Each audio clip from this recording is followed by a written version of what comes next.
Bien-aimés frères et sœurs dans le Seigneur, comme de coutume, je salue chaleureusement chacun de vous, en particulier dans le nom qui est au-dessus de tout nom, le nom de la rédemption. Et je souhaite de tout cœur à chacun de vous d'être béni à ce que vous allez entendre, parce que dans ces émissions qui sont intitulées L'heure de vérité, et la vérité, il n'y a que Dieu qui la détient, nous sommes là en train de vous parler la parole du Seigneur, et nous ne voulons pas que les pensées humaines puissent s'infiltrer dans tout ce que nous disons, parce que dès qu'il y a des pensées humaines qui s'infiltrent, alors ce n'est plus la parole de Dieu, ça devient du poisson. Ainsi, quelle que soit votre communauté, quelle que soit votre religion, quelle que soit votre couleur de peau, quel que soit votre pays, que ce soit votre nation, que ce soit, c'est pas moi, votre communauté, que la grâce puissante repose sur vous, sachez simplement que Dieu vous aime. Et s'il vous aime, il va vous mettre en contact avec ce qu'il fait dans votre temps, et vous ne serez pas troublés, vous ne serez pas égarés.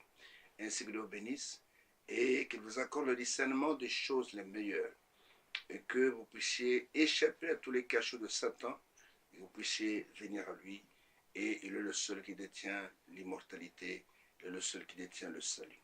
Ainsi que Dieu vous bénisse, et priez pour moi, comme j'ai prié aussi pour vous, afin que Dieu puisse encore m'utiliser pour que je puisse vous transmettre, non pas ma parole, mais sa propre parole. Ainsi, quel que soit l'endroit où ces émissions vont vous atteindre, que vous soyez en Afrique, que vous soyez en Europe, que vous soyez aux États-Unis, que vous soyez dans les Amériques, au Brésil, au Chili, que ce soit en Argentine, parce que ces émissions vont dans le monde entier, que vous soyez à Madagascar, que vous soyez, c'est pas moi, sur l'île de la Réunion, que vous soyez à la Guadeloupe, partout où vous serez, si ces émissions vous atteignent, si vous voulez nous contacter, vous avez nos emails qui sont affichés, vous avez nos numéros de téléphone, vous pouvez nous appeler, et nous serons très heureux de parler avec vous. Et comme une fois, c'est un pasteur qui m'avait contacté depuis le Pakistan, et j'étais très heureux de savoir qu'il y a des gens qui nous suivent depuis le Pakistan. Ainsi que Dieu vous bénisse, pendant que nous allons encore une fois nous adresser à lui pour lui demander de nous parler. Et de nous parler d'autant plus que le jour de sa venue est tellement imminent que nous avons un besoin express de savoir comment nous préparer pour ce grand jour qui est devant nous. Ainsi, cramponnez-vous dans vos fauteuils, prenez de quoi écrire, et parce que ce que nous disons dans ces émissions, c'est le dernier message adressé aux nations avant que la fin ne puisse intervenir. Faites attention, sinon vous risquez de rater, ce que dit le coche, de rater le dernier train, et vous allez vous mordre les doigts, il sera trop tard. Aucune communauté ne vous sauve, aucun pasteur ne vous sauve, aucun évangéliste ne vous sauve. Il n'y a qu'un seul sauveur, il s'appelle le Seigneur Jésus-Christ, et qui est Jésus. Il est Dieu manifesté en chair, il est le Rédempteur, et lui seul peut vous donner la vie. Il est dit dans la parole de Dieu que le premier Adam était devenu une âme vivante quand l'Éternel le souffle de vie en lui. Mais le dernier Adam, il n'y a pas de troisième, il n'y a pas de quatrième. Le dernier Adam, il est devenu un esprit vivifiant. Ainsi que Dieu vous bénisse, et pendant que nous sommes autour de sa parole, qu'il ouvre votre esprit, qu'il ouvre votre entendement spirituel, que vous puissiez entendre les choses de la bonne manière et échapper, que vous soyez rescapés de tous les cachots de Satan. Et ces cachots de Satan, ce sont des églises parfois, ce sont des communautés, et que vous puissiez échapper et que vous puissiez venir au seul Sauveur, celui qui vous appelle en ce moment par sa parole, le Seigneur Jésus-Christ. Ainsi, prenez de quoi écrire pour vérifier si tout ce que nous disons dans ces émissions n'est pas conforme à la parole de Dieu, n'est pas vrai. Et si vous voyez que c'est vrai, alors attachez-vous à cela, parce que nous vous disons la vérité au nom du Seigneur. Ainsi, que Dieu vous bénisse. Pendant encore une fois, nous allons nous tourner vers lui, demandant, Seigneur, viens et ouvre pour nous ces pages instrumentales de la parole de Dieu, et parle-nous comme tu sais parler à tes enfants. Mes bien-aimés frères et sœurs dans le Seigneur,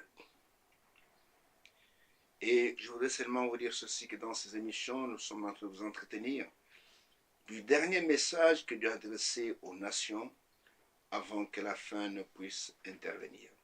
Il est écrit dans le livre, c'est pas moi, par l'épître de l'évangile selon Matthieu, et au chapitre 24, et du verset 12 au verset 14, comment l'iniquité va s'accroître, et comment l'amour de la vérité va se refroidir. Mais il dit que celui qui persévère jusqu'à la fin sera sauvé, et cette bonne nouvelle du royaume, pas n'importe quelle bonne nouvelle du royaume, sera prêchée dans le monde entier après quoi viendra la fin. Et nous sommes en train de vous parler, de démystifier pour la 1e fois ce message afin que ceux qui s'y opposent, qu'ils sachent qu'ils s'opposent. En s'opposant à cette parole, vous vous opposez à Dieu sans le savoir. Et le Seigneur veut dire que celui qui vous écoute m'écoute, celui qui me rejette, et celui qui me rejette, rejette celui qui m'a envoyé. Alors je voudrais que chacun puisse faire attention.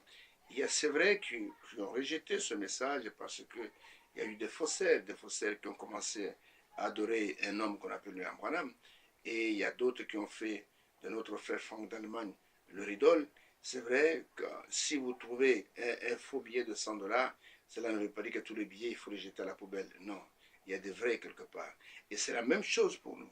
Il y a des adorateurs de toutes sortes, mais le Seigneur a dit à la femme samaritaine, dans Jean chapitre 4, que le Père cherche des adorateurs qui vont l'adorer en esprit et en vérité. En esprit, c'est par le Saint-Esprit.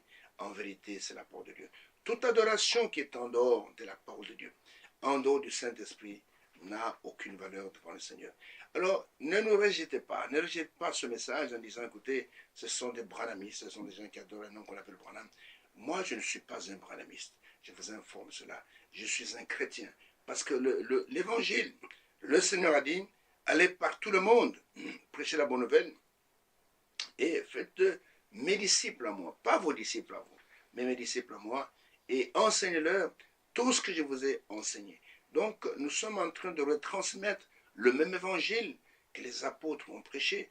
Je ne vous parle pas au nom d'une communauté, je ne vous parle pas au nom d'un super évêque ou d'un super pape. Non, je vous parle directement au nom du Seigneur Jésus-Christ.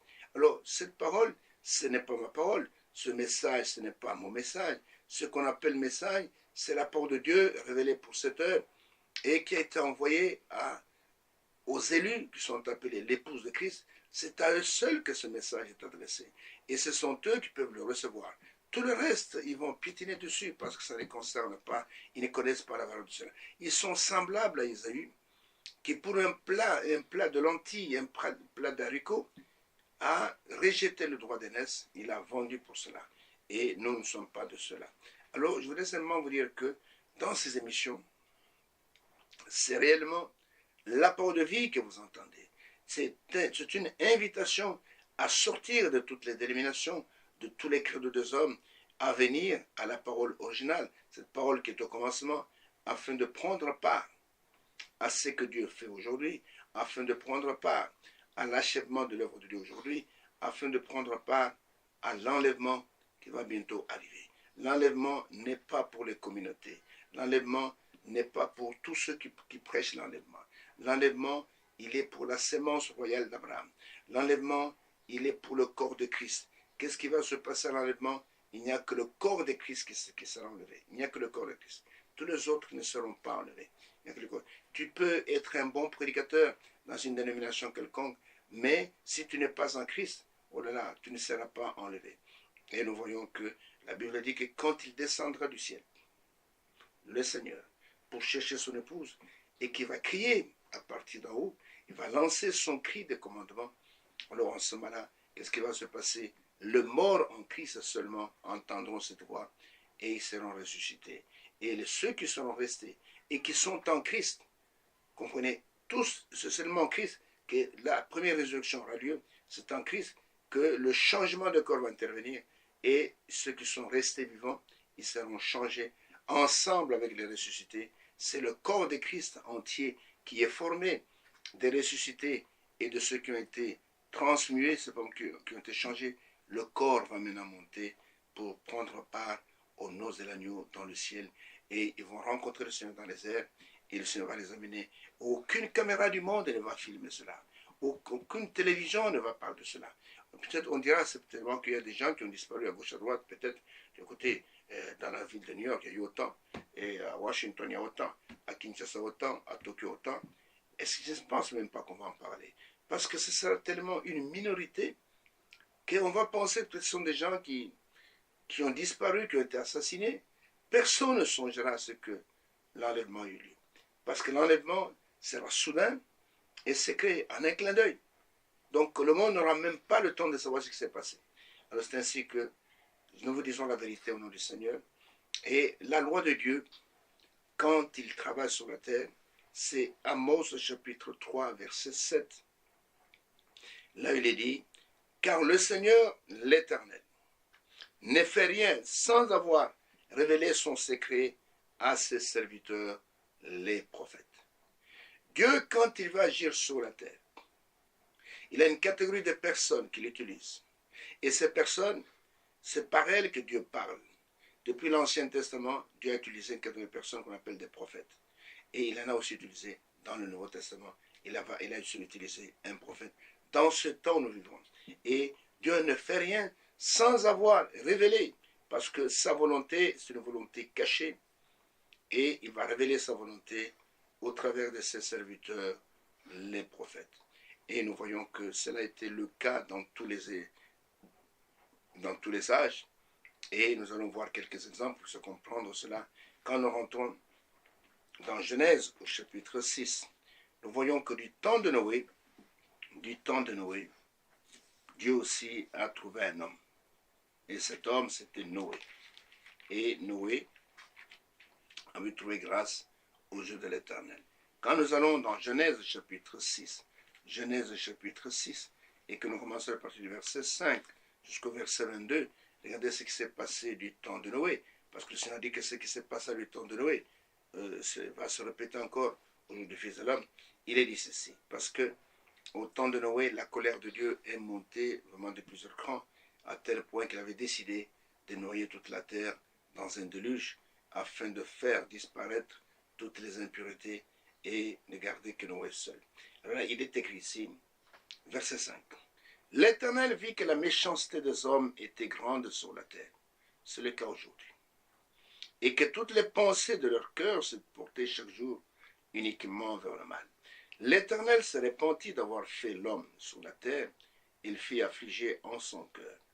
L'Éternel dit, j'exterminerai de la face de la terre l'homme que j'ai créé, depuis l'homme jusqu'au bétail, aux reptiles et aux oiseaux du ciel, car je me repens de les avoir faits. En fait, qu'est-ce qui s'est passé du temps de Noé? Les descendants de Caïn, fils du serpent, se sont mélangés avec des descendants de Seth, ou des descendants d'Adam par Seth, et cela a créé une race hybride, qu'on appelle des géants sur la terre, une race qui ne connaissait pas la voix de Dieu, et une race qui a commencé à faire une violence sur la terre. Et c'est ce qui s'est passé. Mais quand Dieu a décidé cela, regardez au verset 8, il est dit, mais Noé trouva grâce aux yeux de l'Éternel. Voici la postérité de Noé. Noé était un homme juste et intègre dans son temps. Noé marchait avec Dieu. Voilà les gens que Dieu associe à son œuvre. Noé engendra 3 fils, Sem, Cam et Japheth. La terre était corrompue devant Dieu. La terre était pleine de violence comme aujourd'hui. Il y a des guerres partout, de tueries, des massacres, des viols, de ceci. Dieu regardait la terre et voici, elle était corrompue, car toute chair avait corrompu sa voix sur la terre. Alors Dieu dit à Noé, Noé était le prophète de Dieu en ce temps-là. Et la parole de Dieu vient au prophète. La fin de toutes choses est arrêtée devant moi, car ils ont rempli la terre de violence. Voici, je vais les détruire avec la terre. Fais-toi une arche de bois, de gopher. Tu disposeras cette arche en cellules, et tu l'enduras de poids, et en dedans et en dehors. Voici comment tu la feras. L'arche aura 300 coudées de longueur, 50 coudées de largeur et 330 coudées de hauteur. Bon, allez dans vos Bibles, il y a les mesures qui sont données là-dedans et de hauteur. Tu feras à l'arche une fenêtre, une seule fenêtre pour toute cette arche, que tu réduiras à une coudée en haut, et tu établiras une porte sur le côté de l'arche, une seule porte. Et tu construiras un étage inférieur, un deuxième, un troisième étage. Et moi, je veux faire venir le déluge d'eau sur la terre, pour détruire toute chair ayant souffle de vie sous le ciel. Tout ce qui est sous la terre périra. Mais j'établirai mon alliance avec toi. Tu entreras dans l'arche avec tes fils, et donc toi et tes fils, ta femme et les femmes de tes fils avec toi. De tout ce qui vit, de toute chair, tu feras entrer dans l'arche 2 de chaque espèce pour les conserver en vie avec toi. Il y aura un mâle et une femelle. Des oiseaux selon leur espèce, du bétail selon leur espèce, et de tous les reptiles de la terre selon leur espèce. 2 de chaque espèce viendront vers toi pour que tu leur conserves la vie. Et toi, écoutez, prends de tous les aliments que l'on mange et fais une provision auprès de toi afin qu'ils te servent de nourriture ainsi qu'à eux, donc aux animaux. C'est ce que fit Noé en exécutant tout ce que Dieu lui avait ordonné. Donc, avant que le déluge n'intervienne, l'Éternel a choisi un homme. Et cet homme, c'était Noé. Il était le seul que Dieu a choisi pour qu'il puisse exécuter sa volonté. C'est à lui qu'il a dit de faire l'arche. Il ne s'est pas adressé aux pécheurs parce que Dieu n'utilise pas des incrédules. Dieu, dans son œuvre, il travaille seulement avec les gens qu'il a connus d'avance et les gens qui possèdent la foi. Parce qu'il a dit que sans la foi, il est impossible de lui être agréable. Vous comprenez? Et au chapitre 7, verset 1er seulement, il dit, l'Éternel dit à Noé, entre dans l'arche, toi et toute ta maison, car je t'ai vu juste devant moi parmi cette génération. Ça, c'est du temps de Noé. Quand je vais maintenant plus loin, du temps de Lot, ou du temps d'Abraham. Et du temps d'Abraham, Dieu a trouvé un seul homme à qui il pouvait communiquer sa volonté, et cet homme, c'était Abraham. Quand nous allons dans Genèse chapitre 18, Genèse chapitre 18, et que nous commençons à partir du verset 17 jusqu'au verset 22, c'est quand Abraham a reçu ces 3 messagers, dont l'un était El Elohim, accompagné de 2 anges. Et au verset 17 du chapitre 18, il est dit, alors l'Éternel dit, cacherai-je à Abraham ce que je vais faire? Parce qu'Abraham était un prophète. Abraham deviendra certainement une nation grande et puissante, et en lui seront bénies toutes les nations de la terre, car je l'ai choisi afin qu'il ordonne à ses fils et à sa maison après lui de garder la voie de l'Éternel en pratiquant la droiture et la justice, et qu'ainsi l'Éternel accomplisse en faveur d'Abraham les promesses qu'il lui a faites. Et l'Éternel dit, le cri contre Sodome et Gomorrhe s'est accru et leur péché est énorme. C'est pourquoi je vais descendre et je verrai s'ils ont agi entièrement selon le bruit venu jusqu'à moi, et si cela n'est pas le cas, je le saurai. Les hommes s'éloignèrent, donc les 2 anges sont allés vers Sodome et allèrent vers Sodome, mais Abraham c'était encore en présence de l'Éternel. Donc l'homme qui était avec Abraham, le 3e homme qui est resté là, la Bible l'appelle l'Éternel. Vous voyez qu'avant que Sodome et Gomorrhe ne soient détruits, Dieu a confié son secret à son serviteur qui était Abraham. Et dans les passages qui vont suivre, Abraham va devenir même intercesseur, essayant d'intercéder pour les gens de Sodome et Gomorrhe. En fait, ce n'était pas tellement pour cela, parce que son neveu, Lot, était parti habiter parmi les pécheurs. Et vous voyez ce qui s'est passé, c'est qu'en allant habitant là-bas, il a été aussi contaminé, et ses filles ont été contaminées, sa femme a été contaminée, et la suite de l'histoire vous montre que ses filles n'ont pas marché droitement devant le Seigneur. Et ça, c'est du temps d'Abraham. Du temps de Moïse, ça c'est Exode chapitre 3, du temps de Moïse, Dieu a choisi aussi un homme, parce que Dieu utilise un homme à la fois, et cet homme c'était Moïse. Vous comprenez? Du temps de Moïse, quand vous allez avec moi dans Exode chapitre 3, regardez quand Dieu est venu chercher Moïse là derrière, donc dans le désert d'Horeb, et qu'il a trouvé là-bas, Et Dieu va lui parler pour dire, écoutez, je t'ai trouvé que c'est toi seul qui peux aller accomplir un peu cette mission. Et regardez ce que l'Éternel dit quand nous allons dans Exode chapitre 3, du verset 7 au verset 12. Là, il est écrit ceci. L'Éternel dit, j'ai vu la souffrance de mon peuple qui est en Égypte.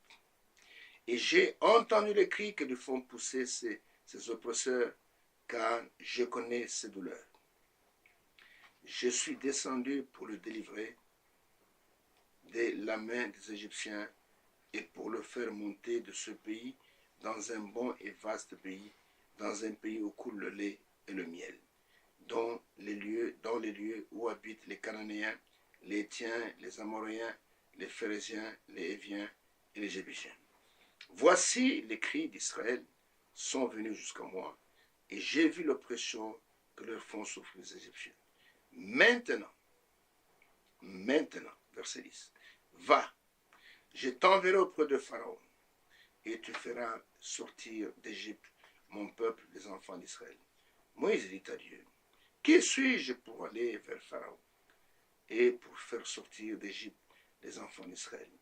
Dieu dit, je serai avec toi, et ceci sera pour toi le signe que c'est moi qui t'envoie, car tu auras fait sortir le peuple d'Égypte, vous servirez Dieu sur cette montagne, la montagne d'Horeb.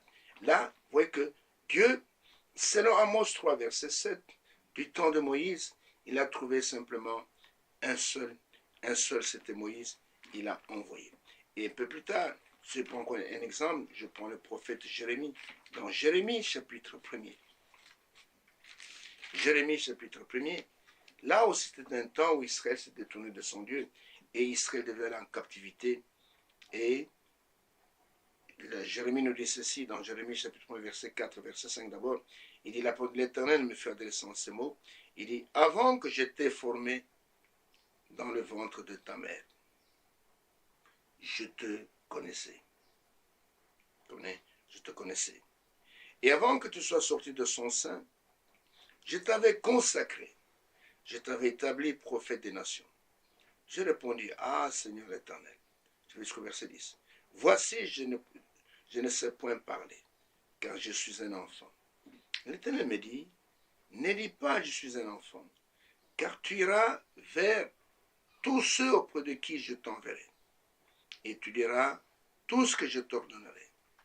Ne les crains point, car je suis avec toi pour te délivrer, dit l'Éternel. Puis l'Éternel étendit sa main et toucha ma bouche, et l'Éternel me dit, voici je mets mes paroles dans ta bouche.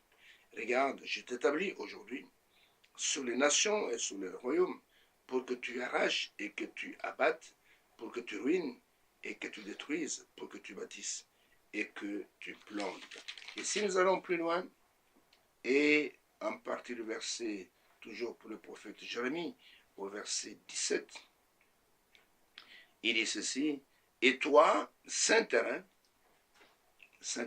même commencement au verset 16, je prononcerai mes jugements contre eux à cause de toute leur méchanceté, parce qu'ils m'ont abandonné et ont offert de l'encens à d'autres dieux, et parce qu'ils se sont prosternés devant l'ouvrage de leurs mains. Et toi, saint terrain, lève-toi et dis-leur tout ce que je t'ordonnerai. Ne tremble pas en leur présence, de peur que je te fasse trembler devant eux. Voici, écoutez, je t'établis en ce jour sur tout le pays comme une ville forte, une colonne de fer, un mur d'airain, et contre le roi de Juda, contre ses chefs, contre ses sacrificateurs, contre le peuple du pays. Et écoutez, ils te feront la guerre, mais ils ne te vaincront pas, car je suis avec toi pour te délivrer, dit l'Éternel. Alors nous voyons que c'est la manière d'agir de Dieu. Quand Dieu veut agir, il choisit un homme. Et dans cet homme, il met sa parole. Et cet homme devient la bouche de Dieu, il devient le porte-parole de Dieu. Et il envoie avec une mission. C'est pourquoi les prophètes de l'Ancien Testament, et même dans notre génération, quand un prophète est envoyé, et pour montrer que ce n'est pas sa parole, il dit, ainsi parle le Seigneur, ainsi par l'Éternel, pour montrer que ce n'est pas ma parole, mais c'est la parole de celui qui m'a envoyé. Et dans notre temps, écoutez-moi bien, parce que nous sommes en train de mystifier le message du temps de la fin, le message du temps de la fin. Et dans notre temps, Dieu nous a fait une promesse de nous envoyer un prophète appelé prophétiquement Élie. Il est appelé Élie, et montrant par là qu'il aura la carrure, il aura l'esprit qui était dans le prophète Élie le Tishbite, il aura le même caractère, il aura la même personnalité, et quand il viendra, et c'est ce prophète qui va venir au temps de la fin pour rétablir toutes choses, et il va venir pour qu'au travers de lui, la véritable parole de Dieu soit restaurée dans l'Église. Comprenez? Donc ce n'est pas un simple prophète, ce n'est pas un réformateur, mais c'est réellement le retour à la parole originelle. C'est pourquoi quiconque n'a pas le discernement pour voir que dans ce message, nous sommes en train de retourner, nous avons été ramenés à la parole originale, c'est tout simplement un aveugle. J'ai toujours dit aux gens, si vous voulez savoir si ce message est vrai, parce que ce message vient de Dieu. Souvenez-vous, le 11 juin 1933, quand ce jeune homme baptisé dans le Frivoyeux, la voix retentit, disant, de même que Jean-Baptiste a été envoyé comme précurseur de la première venue de Jésus-Christ, ainsi tu es envoyé avec un message. Ce message n'appartient pas au prophète, c'est le message de Dieu, avec un message qui sera précurseur de la seconde venue de Jésus-Christ. Donc ce message, ce n'est pas la parole d'un homme. Ce message, c'est Dieu, c'est Christ révélé dans notre temps. Alors nous voyons que les gens ne comprennent pas. Les gens, quand ils entendent ce message, et ils pensent que nous sommes une nouvelle dénomination, nous sommes un groupement religieux tout neuf, tout new.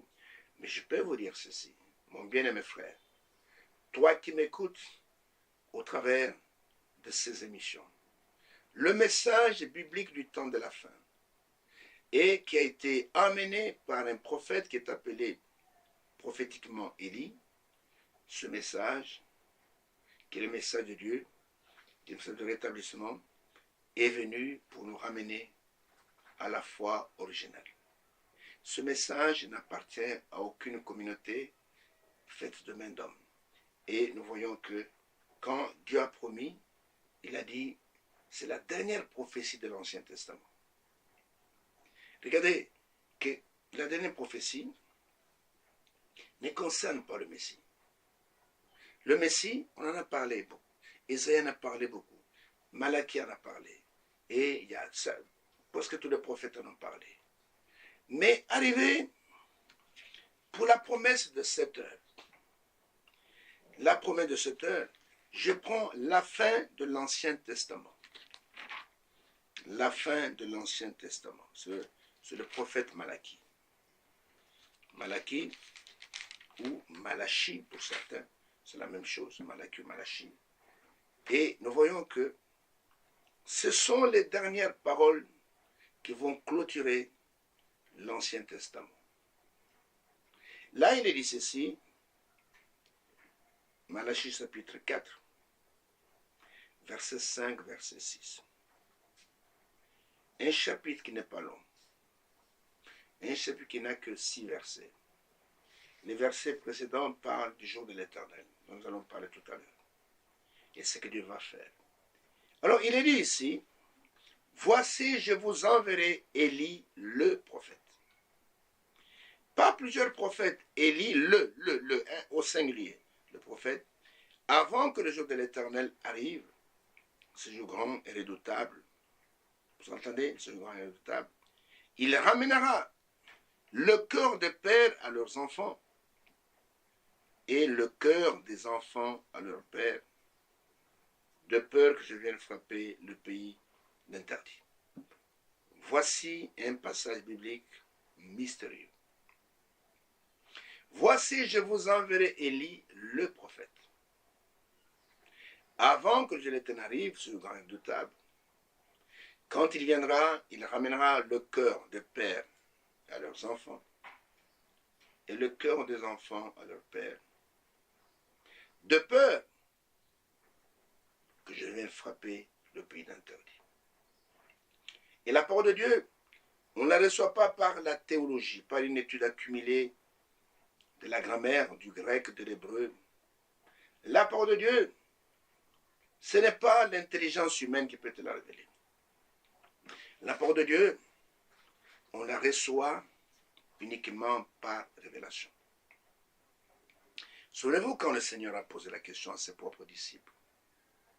C'est Matthieu chapitre 16, du verset 13, même jusqu'au verset 18. Le Seigneur marchait avec ses disciples, qui lui étaient familiers. Il a marché avec eux pendant 3 ans et demi. Un jour, pendant qu'ils étaient assis, il leur pose une question qui semble a priori simple. Qui dit-on de moi, le Fils de l'homme? Il a parlé du Fils de l'homme. Alors le Seigneur porte 4 titres de Fils. Il est le Fils de Dieu en tant que sauveur. Il est le Fils de l'homme en tant que le prophète promis. Il est le Fils de David qui va régner pendant le millénium, va s'asseoir sur le trône. Il est aussi le Fils d'Abraham. En tant que Fils d'Abraham, il est l'héritier de toutes choses. Imaginez quelqu'un qui est avec vous tous les jours, qui un jour vous pose la question, que dites-vous que je suis? Ça va vous sembler bizarre. Ça va vous sembler bizarre. Mais quand il a posé la question, aucun des disciples n'a pu répondre. Aucun. Ils sont restés KO. Comme on dit en lingala, ils sont restés kidiba. Et je peux voir Nathanaël regarder Philippe. Il dit, mais quand tu es venu me parler du Seigneur, tu m'as dit qu'il était le fils de Joseph. Alors réponds. Philippe dit, en tout cas, j'avais dit comme ça, mais je ne suis pas certain que la réponse que je t'avais donnée était exacte. Et on a vu Pierre lever la main. Pierre qui était un illettré, qui ne savait même pas écrire son nom, qui était un pêcheur, c'est-à-dire un pêcheur de poissons, il n'est pas un pêcheur dans le péché. Et Pierre lève la main et dit, Seigneur, moi j'ai la réponse. Je le regarde. Tu as vraiment la réponse? J'ai la réponse. Il dit, tu es le Christ, tu es le Fils de Dieu vivant. Et quand Pierre a dit ça, tout le monde l'a regardé. Tout le monde avait... C'est vieux Pierre, où est-ce qu'il est allé ramasser ça? Et la réponse est exacte. Le Seigneur dit, tu es heureux, Simon, fils de Jonas. Car ce que tu viens de dire, ce n'est pas la théologie, ce n'est pas la chair qui t'a révélé cela. Aucun homme ne t'a révélé cela. Mais ce que tu viens de dire, c'est mon Père qui est dans le ciel, qui t'a révélé qui je suis. Parce qu'on ne peut connaître le Fils que par la révélation du Père. Personne ne connaît le Fils si ce n'est le Père. Matthieu chapitre 11, verset 25 au verset 27. Personne ne connaît le Fils, ce n'est le Père. Et personne ne connaît le Père, ce n'est le Fils. Et celui à qui le Fils veut bien le révéler. Donc tes études de théologie là, tu perds ton temps. Tu ne parviendras jamais à connaître Dieu. Apprenant toujours les théologiens, mais ne pouvant jamais arriver à la connaissance de la vérité. Il dit, c'est mon Père qui t'a révélé cela. Alors, il dit, tu es Pierre, tu es Céphas. Je dis que tu es Céphas. Et que sur cette pierre, ce n'était pas sur pierre en tant qu'homme. Dieu ne peut jamais bâtir une église éternelle sur un homme qui est mortel. Ça ne peut pas se faire. Mais sur ce roc de la révélation de ce que je suis. Moi-même, Jésus, je bâtirai mon église. Et que même les portes du séjour de mort ne peuvent rien contre cette église. C'est une église éternelle. Satan ne peut rien contre cette église. tu es pierre, s'efface. Et que sur ce roc de la révélation sur que je suis, moi Jésus, je bâtirai mon église. Que même les portes du séjour de mort ne peuvent pas. Donc quand nous avons une écriture comme celle-ci, voici je vous enverrai Élie le prophète. Avant que le jour de l'Éternel arrive, ce jour grand et redoutable. Et qu'est-ce qu'il va faire? Il va ramener le cœur des enfants, d'abord des pères à leurs enfants, et le cœur des enfants à leurs pères, de peur que je vienne frapper le pays d'interdit. Ici, il faut une révélation divine. Les gens sans révélation ont attribué ce verset à Jean-Baptiste. Ils nous ont dit, vous vous dites que Malachie chapitre 4 là, c'est votre frère là, William Branham. Non, ça c'est Jean-Baptiste. Oui, là vous avez vu une petite facette de la chose. Monsieur le théologien, vous avez une petite facette de la chose. Le verset 5 d'abord, ce n'est pas Jean-Baptiste. Voici, je vous enverrai Élie, ce n'est pas Jean-Baptiste. Bien que Jean-Baptiste aussi était l'Élie qui devait venir. Mais dans un autre temps. Alors, il y a un mot-clé ici, pas un mot-clé, c'est-à-dire qu'une phrase, ou une expression. On nous dit que cet Élie doit venir avant le jour de l'Éternel. Alors, pour comprendre si c'est Jean-Baptiste ou non, il faut savoir le jour de l'Éternel signifie quoi? Qu'est-ce que l'Éternel veut nous dire par le jour de l'Éternel? Et là, comme William Branham le disait, là où il y a une question biblique, il ne peut y avoir qu'une réponse biblique. Quand j'ai dit que vous avez vu une petite facette de la chose, parce que dans le verset 6, oui, Jean-Baptiste est là. Le verset 6, il y a deux Élie, deux prophètes avec l'esprit d'Élie. Il y a Jean-Baptiste, il y a le prophète venu au temps de la fin, et que nous allons prouver qui il est. Alors, pour que nous puissions avancer, pour voir comment Dieu accomplit sa promesse pour notre temps, nous devons d'abord savoir de quoi il s'agit quand il est question du jour de l'Éternel. Et nous allons comprendre alors si c'est Jean-Baptiste ou pas. Parce que nous sommes censés croire, comme dit les Saintes Écritures. Alors nous allons appeler à la barre 4 prophètes pour nous parler du jour de l'Éternel. Que nous puissions voir si Jean-Baptiste est venu avant ce jour de l'Éternel. Et le premier que j'appelle à la barre, c'est le prophète Ésaïe. L'un des plus grands prophètes de la Bible. Le prophète Ésaïe. Dont la prophétie couvre toute l'histoire de l'humanité. La prophétie d'Ésaïe commence depuis le jardin d'Éden et se termine dans l'éternité, en passant par le millénium. Ce que Satan était tellement fâché que Satan a fait qu'Ésaïe soit tué, qu'il soit scié en petits morceaux. Et comme William Branham disait, tu peux tuer le messager, mais tu ne peux pas tuer le message.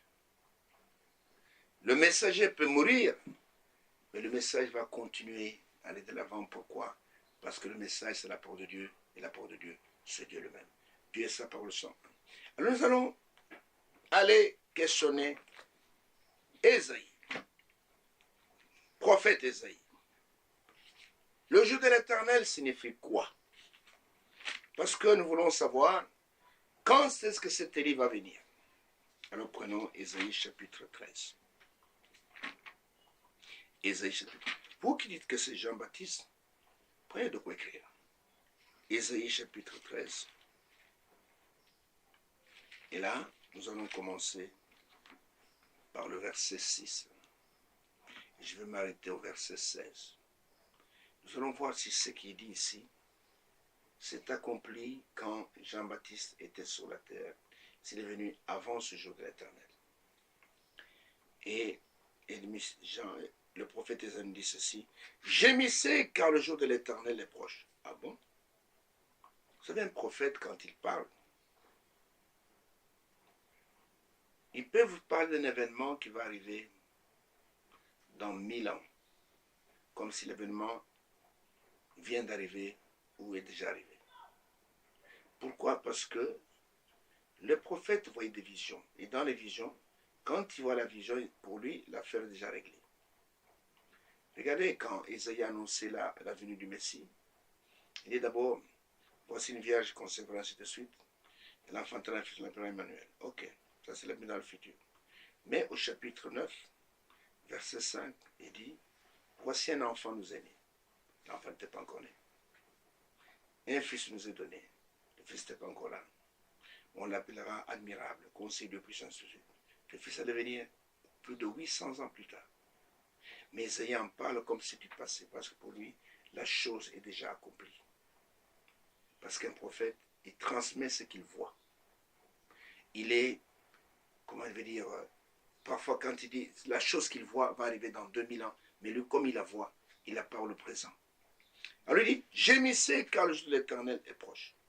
Il vient comme un ravage du Tout-Puissant. C'est pourquoi toutes les mains s'affaiblissent et tout cœur d'homme est abattu. Ils sont frappés d'épouvante. Les spasmes et les douleurs les saisissent.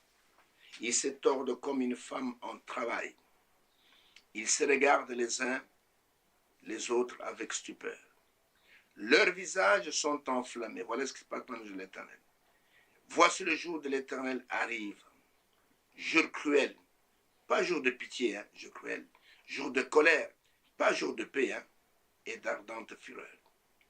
Qui détruira la terre, qui réduira la terre en solitude et en exterminera les pécheurs. Je pose la question, est-ce que ces choses sont arrivées quand Jean-Baptiste est arrivé? Non. Ces choses sont encore devant nous. Car les étoiles des cieux et leurs astres ne feront plus briller leur lumière. Le soleil s'obscurcira de son lever, et la lune ne fera plus luire sa clarté. Je punirai le monde pour sa malice, et les méchants pour leurs iniquités. Je ferai cesser l'orgueil des hautains, et j'abattrai l'arrogance des tyrans. Je rendrai les hommes plus rares que leurs fins. Je les rendrai plus rares que leurs deux filles. C'est pourquoi j'ébranlerai les cieux, et la terre sera secouée sur sa base, par la colère de l'Éternel des armées, au jour de son ardente fureur. Le jour de l'Éternel, c'est un jour de colère, un jour de fureur. Alors, comme une gazelle effarouchée, c'est-à-dire qui a peur, comme un troupeau sans berger, chacun se tournera vers son peuple, et chacun fuira vers son pays. Tous ceux qu'on trouvera seront percés, et tous ceux qu'on saisira tomberont par l'épée. Leurs enfants seront écrasés sous leurs yeux, leurs maisons seront pillées, et leurs femmes violées. Voilà ce qui va arriver en ce jour-là. Isaïe nous dit, le jour de l'Éternel, c'est un jour de l'ardente fureur. C'est le jour où Dieu va se lever dans sa colère pour exterminer les gens sur la terre, les pécheurs, pour se venger de tout ce que les hommes ont fait sur la terre.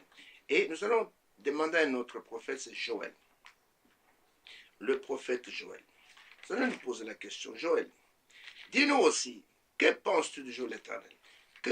Qu'est-ce que tu en as comme révélation? Le Joël, au chapitre 1er, verset 14, verset 15, Joël nous dit ceci, en parlant du jour de l'Éternel, 14, verset 15, il dit, publiez un jeûne, une convocation solennelle, assemblez les vieillards, tous les habitants du pays, dans la maison de l'Éternel, votre Dieu, et criez à l'Éternel. Ah, quel jour! Quand le jour de l'Éternel est proche, il viendra comme un ravage du Tout-Puissant. Joël confirme ce que Ésaïe a dit. C'est un jour de ravage, pas un jour d'un rassemblement pacifique. Dieu va se lever. Vous savez, les gens font n'importe quoi, ils pensent que Dieu est endormi. Dieu voit tout. Il va se lever, ce sera un jour de ravage. Vous voyez, par exemple, quand il y a des tsunamis et qui passent dans le pays, regardez les ravages qui restent derrière lui. Et ce sera comme ça. Nous allons demander encore à un autre. Et on va demander Prophète Sophonie, qu'est-ce que tu dis du jour de l'Éternel? Qu'est-ce que tu dis? Ce jour sera comment? Nous voulons savoir si c'est Jean-Baptiste qui est venu avant ce jour-là. Pour que nous devons savoir ce jour-là signifie quoi. Le Sophonie chapitre 1er, verset 14 jusqu'au verset 18. Écoutez, il n'y a pas un prophète qui a bien décrit ce jour comme Sophonie. Sophonie nous dit ceci. Le grand jour de l'Éternel est proche. Il est proche. Il arrive en toute hâte. Les jours de l'Éternel fait entendre sa voix. Le héros pousse des cris amers. Écoutez le verset 15. Ce jour est un jour de fureur, un jour de détresse et d'angoisse, un jour de ravage et de destruction, un jour de ténèbres et d'obscurité, un jour de nuée et de brouillard, un jour où retentiront la trompette et les cris de guerre contre les villes fortes et les tours élevées. Je mettrai les hommes dans la détresse, c'est l'Éternel qui parle. Ils marcheront comme des aveugles. Parce qu'ils ont péché contre l'Éternel, je répandrai leur sang comme de la poussière, et leur chair sera comme de l'ordure. Ni leur argent, ni leur or ne pourront les délivrer. Au jour de la fureur de l'Éternel, par le feu de sa jalousie, tout le pays sera consumé, car il détruira soudain tous les habitants du pays. Voilà la description qu'en fait Sophonie. Et c'est la même chose qu'Ésaïe a dit. C'est la même chose de ce que Joël a dit. Je prends le quatrième témoin. C'est le prophète Malachie. Prophète Malachie, que dis-tu aussi le jour de l'Éternel? Et nous allons dans Malachie chapitre 4. Nous prenons les 3 premiers versets. Et Malachie nous dit, « Car voici le jour vient, ardent comme une fournaise. » Vous entendez ça? Ardent, donc, c'est un feu qui brûle. Tous les hautains et tous les méchants seront comme du chaume. Ils seront brûlés. Les jours qui viennent les embrasera, dit l'Éternel des armées. Il ne leur laissera ni racine ni rameau. Mais pour vous qui craignez mon nom, s'élèvera le soleil de la justice, et la guérison sera sous ses ailes. Vous sortirez et vous sauterez comme de veaux d'une étable. Et vous foulerez les méchants, quand ils seront comme de la cendre sur la plante de vos pieds, au jour que je prépare, dit l'Éternel des armées. Nous comprenons par tous ces témoignages que le jour de l'Éternel est un jour de fureur, est un jour de la colère de Dieu contre les hommes. C'est un jour où il va détruire les méchants, c'est un jour de vengeance. Et quand nous lisons même Ésaïe 63, Ésaïe 63 qui est un passage extraordinaire, Ésaïe 63, Ésaïe l'a vu en ce jour-là, Ésaïe 63. Et regardez, du verset 1er jusqu'un peu plus bas, et il est posé une question, qui est celui-ci qui vient d'Édom, de Bostra, en vêtements rouges, en habit éclatant, et se redressant avec fierté dans la plénitude de sa force? Celui qui vient répond, c'est moi qui ai promis le salut. C'est moi qui ai le pouvoir de délivrer. On lui pose la question, mais pourquoi tes habits sont-ils rouges? Et tes vêtements comme le vêtement de celui qui foule dans la cuve? Il répond, j'étais seul à fouler au pressoir, et nul homme d'entre les peuples n'était avec moi. Je les ai foulés dans ma colère, je les ai écrasés dans ma fureur. Leur sang jaillit sur mes vêtements. Et j'essuyai tous mes vêtements. Pourquoi? Verset 4. Car un jour de vengeance était dans mon cœur. Et l'année de me racheter est venue. Il continue en disant, je regardais, personne pour m'aider. J'étais étonné, personne pour me soutenir. Alors mon bras m'a été en aide.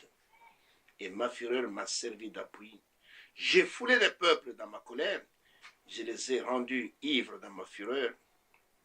Et j'ai répandu leur sang sur la terre. C'est le jour où Dieu va se venger. Aujourd'hui, c'est le jour de l'homme. L'homme fait n'importe quoi. Mais le jour de l'Éternel, c'est son jour à lui. Quand il va se lever dans sa colère. Et Jean-Baptiste n'est pas venu avant ce jour-là. Jean-Baptiste est venu avant le jour de grâce. Je vais vous le prouver. Prenez avec moi rapidement Luc chapitre 4. Luc chapitre 4. Quand le Seigneur est entré dans la synagogue de Nazareth, et Luc chapitre 4, et qu'il a demandé le rouleau du prophète Ésaïe, et voilà là où il va lire, montrant là où se trouve, où va s'arrêter sa mission terrestre pour sa première venue.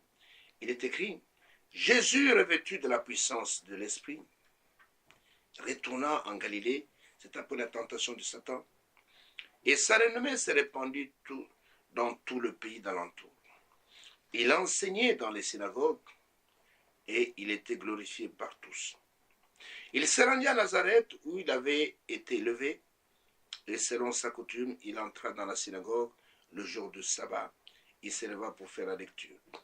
Et on lui remit le livre du prophète Ésaïe. L'ayant déroulé, il trouva l'endroit où il était écrit « L'Esprit du Seigneur est sur moi parce qu'il m'a oint pour annoncer une bonne nouvelle aux pauvres.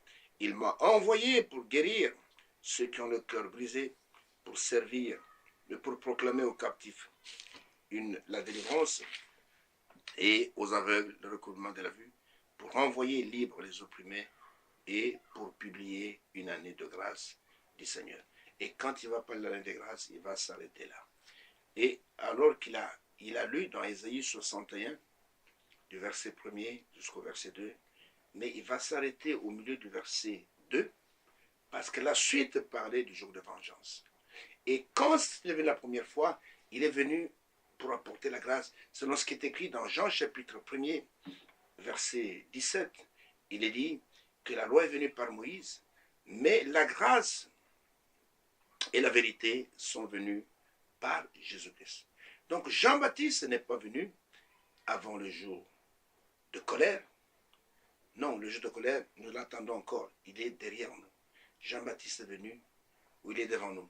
Jean-Baptiste est venu avant le jour de grâce. Avant que la grâce soit manifestée en Jésus-Christ, un messager est venu. Il dit, j'envoie mon messager devant ma face pour préparer mon chemin.